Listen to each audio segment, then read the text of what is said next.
All grain brewing, the easy way.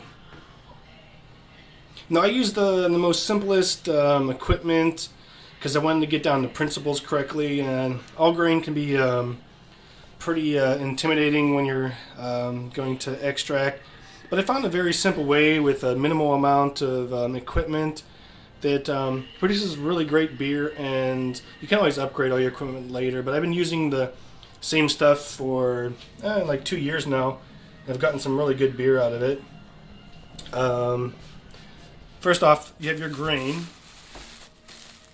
and you have your hops. I'm actually using fresh wet hops from Sierra Nevada. I actually won a contest to go to Sierra Nevada, and these are actually the hops that I picked off the vine. They're some Chinook, and what makes them wet hops is that they were never dried, and they've been in the freezer the entire time, and I'm just kind of thawing them out right now. And I actually use 2 boil kettles because I don't have the capacity to boil everything all at once.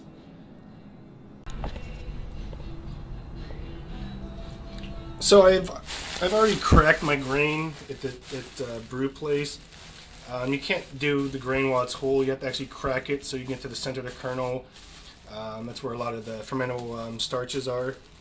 And I'm going to actually use some dehydrated malt extract because I can only do about 10 pounds of grain, and I'm hoping to get a nice alcohol content with the amount of hop bite with these hops.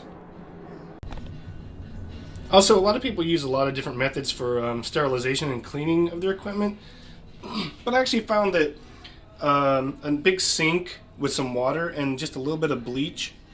And the problem is that I think people use too much bleach and they think of it as a bad thing. But you really, to sanitize anything, all you need is about like 1 drop of bleach to like 32 ounces of water. So if you fill this whole sink full of water, you just put like a cap full of bleach and then kind of rinse everything and let it stand for a couple hours. And nice thing about little light bleach rinses, it'll actually kill everything.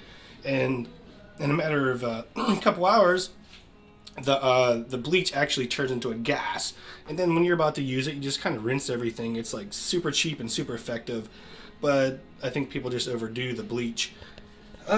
So let's see. The first thing we have to do is actually mash our grain.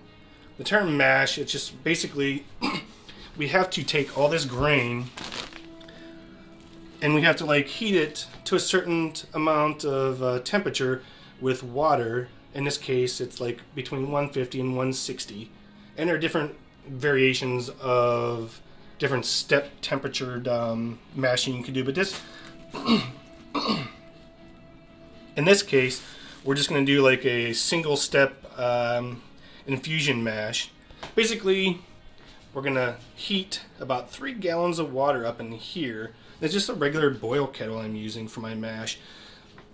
And what I'm doing is I'm using like a little steamer piece. You know, you steam broccoli and that in, and I'm keeping it at the bottom so that if I have to heat the water, if it gets too cold, it won't burn the grain.